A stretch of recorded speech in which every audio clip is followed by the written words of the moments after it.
Saturday night is the place to be. Everybody cut foot loose with me at the party at the leper colony.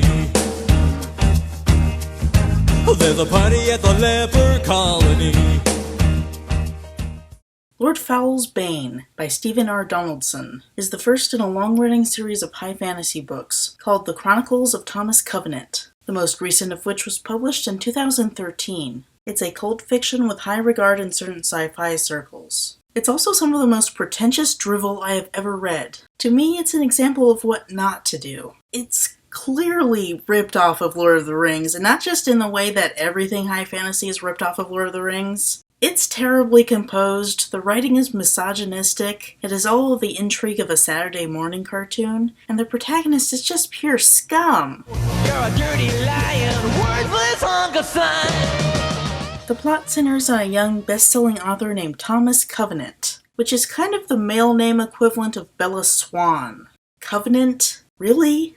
Well, he is about as awful as the Covenant in Halo, so I guess it works. Everyone in his community despises him because he has leprosy. The extent to which he is ostracized for his disease is fairly alarming. Lord Fowl's Bane was published in 1977, before the AIDS panic and the subsequent cultural maturation, as everyone was educated and just calmed the hell down in the late 80s and early 90s. Nowadays, I think people would be far more accepting of a local celebrity with a debilitating medical condition, but Covenant has to live in the fearful pre-AIDS world. It is emphasized that Covenant used to be beloved by his community as this brilliant author, that he had a loving wife and newborn son, but that this was all taken from him when he developed leprosy. It's presented as obvious that his wife would divorce a person with leprosy, and obvious that the community would shun him. It's really sad that the world used to be like that, and probably still is in some parts of the world. He develops into a rickety old man, despite not actually being old. His disease kills his nerve endings, so he has to perform constant visual inspection to make sure he isn't injured.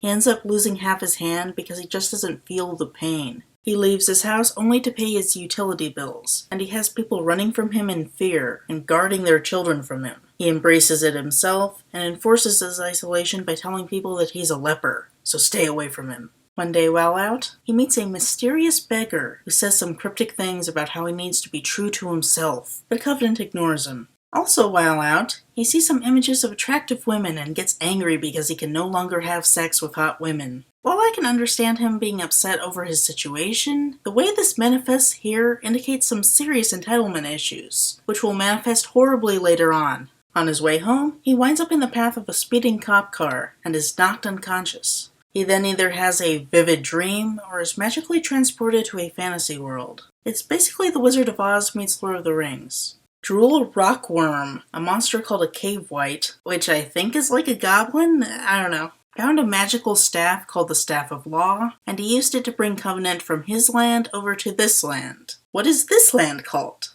The Land. Okay. I mean, Earth isn't very creative either, but with places called Oz and Narnia, I've come to expect more from fantasy world names. Drool is a minor antagonist. The big bad of the series is his boss, called, among other things, Lord Fowl, which I think is supposed to be a ghost and fulfills a function like Satan. Lord Fowl magically transports Covenant in front of him so that Lord Fowl can deliver his carefully prepared evil speech. You know the kind. It's the standard supervillain fare. He's the most powerful evil ever. He's feared by all. He's known by many names. He plans to destroy the world, etc., etc.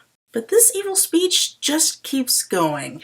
The standard evil speech is like a 5-minute presentation with plenty of visuals. This evil speech is more like a prepared lecture for Evil University, where he's planning for his evil students to take evil notes. He's like the John Galt of supervillains. This isn't just a one-time occurrence either. This is Donaldson's standard way of explaining backstory. A character will just launch into this long prepared speech with no rest. The book is about 100 pages longer than average, and I'm pretty sure the bulk of it comes from these lectures. It really feels like Donaldson read Atlas Shrugged and thought, yeah, I like this author's writing style.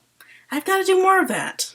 But at least the various lectures in Atlas Shrugged are relevant to the real world. They talk about political and economic theory that the reader can relate to their own understanding of the world, whether or not they agree with it. The lectures in Lord Fowl's Bane are about a fictional fantasy world, with politics that don't relate to our world, unrecognizable locations, and various made-up words. It's a bunch of nonsense that the reader has to trudge through. Atlas Shrugged is the closest literary comparison I know of for this aspect, but it actually reminds me more of the video game Uru, Ages Beyond Mist. All of the Myst games have in-game text to read that reveal aspects of the world building, but Uru takes it up to 11 with these library rooms in the Dunny city that have text after text after text telling the player about Dunny history and mythology. Most Myst texts relate only to specific characters of interest and have valuable information about certain puzzles, so they're engaging. But the writers decided to stick all of their world-building ideas into the Uru libraries, without any connection to the characters in focus, or puzzles that the player might be trying to solve. It's a bunch of fictional ideas that sort of explain the backstory of this culture that built stuff in the games, but the ideas don't really relate to anything of relevance, and it's just an onslaught of world-building that's hard to read. The most important difference between Uru and Lord Fowl's Bane, however, is that in Uru, you can just leave and play other parts of the game, while you have to read the lectures in Lord Fowl's Bane. The reader is locked into a linear course. You can't just skip it either. Sure, most of it isn't relevant, but some of it is, and there's no way to know what is and what isn't if you haven't already read the book. It's infuriating. Lord Fowl essentially tells Covenant to tell the Council of Lords that Lord Fowl has returned, that Drool Rockworm has the Staff of Law, and if the staff isn't recovered relatively soon, Lord Fowl will destroy the land. Lord Fowl then transports Covenant to the top of Kevin's Watch, a large rock platform on top of a mountain. Because when you think of epic fantasy names, your mind immediately goes to Kevin. There, he meets a quaint country girl named Lena. She basically worships him because she thinks he's the reincarnation of an ancient hero named Beric Halfhand, who defeated Lord Fowl once before. Lena is kind of a symbol of innocence and feminine beauty. She's the light to shine on his darkness. She hasn't heard of leprosy and truly sees the best in him, which makes him start to like himself again. She's a condescending caricature of a woman, sculpted for a male fantasy, and she's ultimately treated horribly in the narrative. Lena helps him down Kevin's Watch, and then helps him with injuries sustained on the trip down. The land is magic, and she knows that a certain type of mud can heal people. Covenant doesn't entirely believe what's going on, but he knows that putting mud on injuries is a bad idea, and he has to take a leap of faith to trust Lena. It ends up working. It heals his cuts, and it also fixes his leprosy-induced impotence, among other things. Like Wizard of Oz, the land represents stuff in his own psychology. Disease only exists as a general spiritual evil. The bad guys are referenced as mentally ill. Not just that they're crazy, but that they're manifestations of craziness and of illness. As a result, his leprosy in the land is not the same affliction as on Earth. It's more like an injury that can be healed, and the mud starts off the process. Lena tells him her backstory in another infuriating speech, and then they go to her home. Her father is magic, and he gives a little speech about that. Covenant asks questions, prompting more speeches to explain things. It's just a bunch of info dumps without real substance to it. He decides to give himself the name Thomas Covenant, the Unbeliever. He tells them that Lord Fowl has returned, and they make plans to escort him to the Council of Lords. Lena notices that his wedding band is white gold, and there's a prophecy about a savior wielding the magic of white gold. And white gold doesn't exist in the land, so it must refer to him. Wait, it doesn't exist? Then how do they know what it is? That's like Earth having a prophecy about kryptonite and people recognizing it on sight.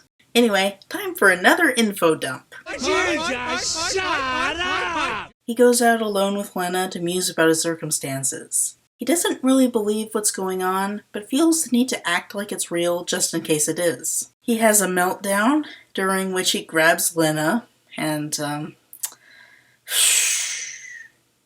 rapes her. Yeah, he rapes her. The protagonist is a rapist. Ew! This isn't even ambiguous rape, like them being mentally compromised or anything. He's just a straightforward rapist. In his fury and sexual frustration, he somehow thought that rape was an acceptable course of action, and he raped his friend. I am so not even exaggerating the slightest bit. Okay, now that's a red flag. When he comes to his senses, his first thought is that he needs to get out of town before he gets caught. He's an asshole. Lena, off-screen, decides to sacrifice her own well-being to allow Covenant to deliver the important message, and he awkwardly travels out with Lena's father. To keep him distracted, Covenant asks more questions, prompting more speeches. Yes, it goes on and on, my friend. This guy is scum. Just utter scum. I was sympathetic to him at first because of his leprosy and the stigma, but this just makes him evil. You can't have a sympathetic protagonist who's a rapist. I shouldn't even have to say that. Scum! You are scum! You make everything you touch dirty! The plot is supposed to be very deep and have great symbolism. The protagonist's name is Thomas Covenant, and what covenant brings to mind is man's covenant with God. A sacred oath, binding the physical with the spiritual. Leprosy is a biblical ailment referring to the unclean, the unholy. As he calls himself an unbeliever, he further brands himself as an infidel. His presence in the land and his growing acceptance of his role as a heroic figure, opposing evil figures that represent illness and thus his leprosy itself, with all of the symbolism there, is his chance to spiritually cleanse himself and embrace his spirituality. Additionally, the land mirrors Covenant's own psyche, so he's forced to face his own demons. Lord Fowl is supposed to represent his self-hate. Lena, with her feminine innocence and worship of him, is the goodness he sees in himself that he throws away when he rapes her in an expression of sexual frustration. It eventually launches him on this quest for redemption as he seeks spiritual fulfillment. It's all very meaningful in the sense that it means he's a scumbag. You're scum. It kind of reminds me of Silent Hill 2, which pits James Sunderland against an evil, monster-filled town that changes to fit James's own psyche and has him battling his own inner demons. The scariest of which is Pyramid Head, a rapist character representing James's own sexual insecurities. He's a very overt villain. If you're gonna have rape in your story to represent the protagonist's sexual insecurities, pitting the protagonist against a rapist villain character is the way to go. But instead, we get a rapist protagonist. He is just utter scum! Scum! And the book wants us to care about him and his trying to survive in a hostile fantasy world. But I just can't care about a guy this scummy. You're scum. So the scumbag tries to make a clean getaway with Atiaran, Lena's mother, taking him to the Council of Lords. But Lena's boyfriend, Triok, shows up to kill him. That's when Covenant realizes that his leprosy has healed enough to let him feel pain. And while Triok and Atiaran talk, he just revels in that sensation because it represents life or something. Oh, I'm in pain! I think this is what pain feels like! The townspeople have some sort of sworn oath against killing people, and this plus Covenant's value as a messenger makes them decide to let him go. He'll go to the Council of Lords, share his message, and then he could be subject to the law there. I'm sure no Geek Boy plot contrivance could possibly get in the way of that. So they travel, and there are things of note worth info dumps. It's kind of like Lord of the Rings, except the protagonist is a huge scumbag and the plot stinks, so I don't care about anything I'm reading. They get to a settlement where Covenant is suspected of being an agent of evil. I can't imagine why. And he has to prove his goodness by holding a magic stick called High Wood, which is such an obvious sexual symbol that H.R. Giger would roll his eyes. High Wood first slips from his grasp, but then he is able to hold High Wood, and everyone sees him as worthy. Are you picking up the subtle innuendo here? It's probably about him regaining his ability to have sex, but why do I care? Just use that ability to rape someone. Why do I care? Atiaran leads him onward. There's a weird thing with the moon going on where if you perform a certain ritual, a bunch of pretty wraiths would show up and dance, which looks like the Groot illumination scene from Guardians of the Galaxy. She really wants to see this, so she does the ritual, which involves letting go of anger. They eat and rest together, and she forgives him. Why? Why on earth, or in the land, should she forgive him for raping her daughter? Surely not just to see some wraiths dance. It's written like spending time with him has allowed her to see into his heart and realize that he's a good person. What the hell? He's not a good person. He's a scumbag. A group of shadow monsters sent by Drool shows up and starts eating the pretty wraiths. Atiron begs Covenant to kill them, and he tries using the power of his magic ring, but he's weakened in the face of this illness manifestation, and the shadow monsters almost kill him. Unfortunately, an unfettered one, kind of like a wandering naturalist warrior, shows up to save Covenant.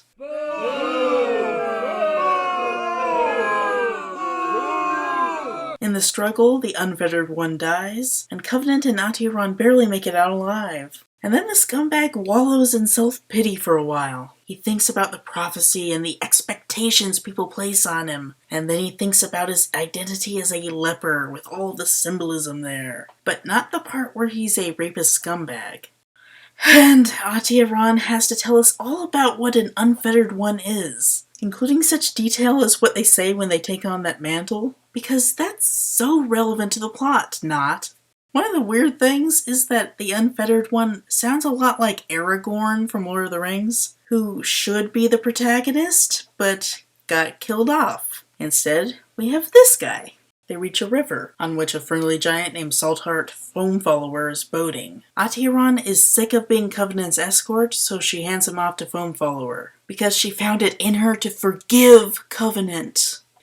She doesn't tell Foamfollower to tell the lords that he's a rapist. She does, however, yell at Covenant for letting the wraiths die. Well, that's just awesome. She blames him for something the readers know he had no control over, and forgives him for something he clearly did have control over. This whole thing is just awful. Foamfollower takes Covenant on his magic-powered boat. They talk, getting to know each other, and Foamfollower talks and talks and talks. He describes his magic and giants and tells stories and sings, and it's all just an overwhelming info dump. He's the John Galt of giants. Donaldson thinks he's Tolkien, but he's not. He's just so not. Foamfollower overworks his magic and starts dying, and Covenant thinks self-consciously about how everyone who tries to help him ends up getting hurt, conveniently ignoring the fact that he was actively responsible for the worst instance of that. He recognizes that he hates himself and realizes that he should get over that. Well, maybe if he hadn't raped someone, that would be a reasonable conclusion, but he did. He's an utter scumbag. You make me sick! They run into some cavalrymen who work for the Council of Lords, and Covenant gets them to help. They take him to Revelstone, where the Council lives. There is a big info dump about the riders, obviously. Covenant only talks to men, but there is a note that there are female warriors in their group, so that's a tiny feminist element. Not that I care, given that Covenant's still a rapist, but yeah. There's another info dump about Revelstone, which reminds me a lot of Gondor from Lord of the Rings. I guess Donaldson deserves moderate credit for depicting different races interacting in the same culture. The riders are all white, while the Lord's Keep sentries are all black. It's segregated, but at least there is diversity in the setting. Even Tolkien couldn't put in black good guys, so there's that. And then Drool mocks Covenant's inability to save the wraiths by making a lunar eclipse, staining the moon with blood. Covenant yells at the figure of Drool for his cruelty in killing the wraiths, saying, "What do you do for an encore, rape children?" Well, given that the only rape to occur was committed by Covenant himself, he really doesn't have the moral high ground in making such an accusation of Drool's evil. Is Donaldson really asserting that raping children is evil, but raping adults isn't that bad? Due to the fact that Lena isn't very well written, she's practically a child anyway. Covenant finally sees the Council of Lords, for which there is a lot of ceremony, involving people talking and not shutting up. Again, it's very slightly feminist for having a couple female lords, even if they are minor characters. Not very much, because they ultimately don't do a lot. I don't know how to interpret the male title. But of course, Covenant is still a rapist. Finally! He shares Lord Foul's warning, which he somehow remembers word for word. I mean, it's kind of implied that it's magic, but why? They question his story, and he tries to make himself out to be an innocent visitor who is neither a rapist nor the reincarnation of Beric Halfhand. But they poke holes in his story and determine that others thought he was a threat for some reason. They demand an answer, and he reveals that he possesses the Ring of White Gold, and is presumably the reincarnation of Beric Halfhand. They basically have a party, make him an honorary lord, and even offer him the position of council leadership, which he turns down, but still gets to be honored as the best guy ever for no good reason, when he's actually scum. Mulan only got offered the position of Emperor's assistant for saving all of China, while Covenant was offered the position of ruling the entire land for doing nothing, besides having a ring. They then assemble a Fellowship of the White Gold Ring, a group of people to go to fight Drool and retrieve the Staff of Law. Covenant is one of them, as are Foam Follower, a few lords, and a contingent of the Lord's immortal servants, the Blood Guard. Of course, there's a huge info dump about who the Blood Guard are. They're immortal warrior servants. Who cares about the details at this point? The Fellowship rides out. There is far too much detail about the horses. There might be a lampshade about the info dumps where no one wants to hear Foam Follower's stories, but that really doesn't make up for Donaldson including them in the first place. It just means that the book is badly edited. Lord Mohoram, a lord guy, asks Covenant to tell him about the hazards of Earth, and Covenant makes a mental list of awful diseases and crimes that he could tell Mohoram about. Interestingly, this includes rape. He once more fails to recognize that he's utter scum. There's a weird thing about how Covenant's Earth-made boots can detect Drool's influence, and Drool actually uses this to track him like Voldemort tapped into Harry's scar. The idea is that his boots have this weird attribute because they're made of a material not from the land. In Covenant's brief interaction with Drool, may the Staff of Law connect to them or something? Taking off his boots severs the connection. For some reason, this whole hocus pocus doesn't apply to the Ring of White Gold, even though that's not found in the land either. There's probably all kinds of stuff on his person that's not in the land. What about the leprosy bacteria? Dental fillings? Drool sends his Nazgul, the shadow monsters, and various other things to attack them. Covenant finally becomes a moderately effective fighter and kills a few monsters. The token female lords are killed in the battle, making them worthless. The questers stop for a funeral with a lot of ceremony. Of course they do. Shut up! Shut up! Shut up! Covenant sees the horror of war and has a mental breakdown, pledging that he will not kill again. That's great. Now if you could just start caring about that whole rape thing. They go to what is essentially the Mongolian version of Galadriel's place for rest and new equipment. Because this countryside is called the Plains of Ra, its Mongolist people are naturally called the Ra Men. That's like a flying spaghetti monster joke, but Donaldson uses it completely seriously. Was the editor just asleep? A ramen girl named Winholm Gay shows up, and Covenant acts like a creep towards her. The book literally says, quote, Covenant kept his eyes on the girl, stared at her as if she were a kind of food, unquote. Jesus Christ, keep this man away from women, away from girls, and don't even let him have a mare. Despite his incredibly creepy behavior, she chooses him out of the group to tend to. She reminds him of Lena, and he finally has a crisis of conscience. It only took him,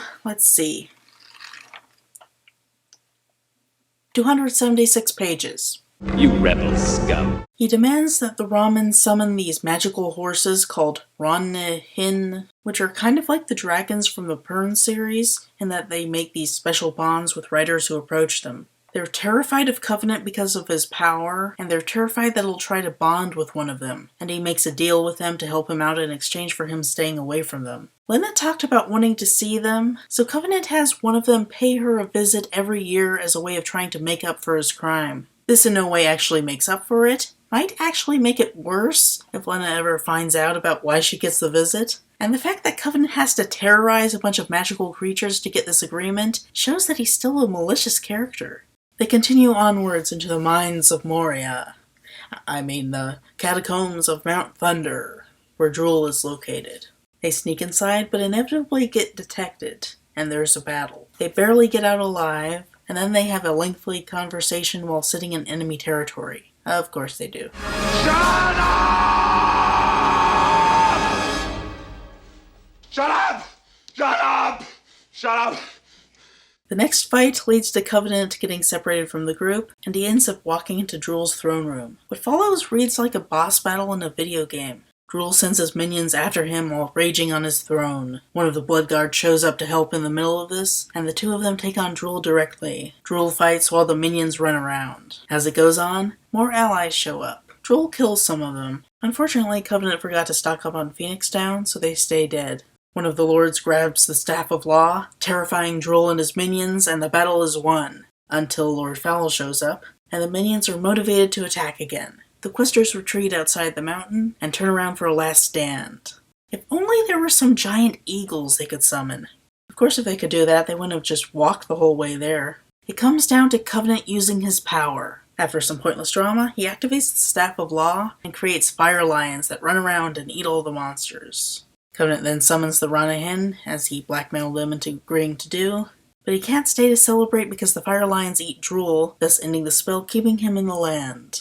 He wakes up in a hospital on Earth with his leprosy damage back. Doctor says that the car didn't actually hit him and that he just collapsed, implying that the trip to the land was real, meaning that he actually did rape someone. The stigma against leprosy is back, so they chase him out of the hospital, and he takes a cab home. On the ride back, the cab driver compares his leprosy degradation to an image of Jesus on the cross, indicating that Covenant is supposed to be a Christ figure. He suffers and sometimes feels like God has forsaken him, but he's actually the savior who should be honored. No.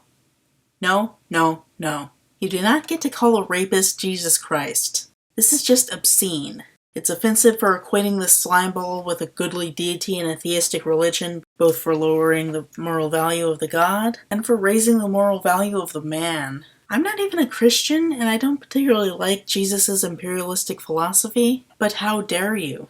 Covenant isn't Jesus, he's one of the nails in the cross. And the other side is repulsive for saying that we should honor this guy who one day decided to rape someone and barely showed any remorse for it. It's a grotesquely disturbing comparison. This book, it's just horrible. I do not recommend it. Somehow it's popular, somehow this guy, Thomas Covenant, he's still popular as a protagonist. Maybe he got better, maybe the writing improved, but oh my god, I hate this book. No, just no. This guy is scum! You're a dirty, cheating, lying, no good, lousy, stinking, backstabbing, scum-sucking, worthless hunk of slime!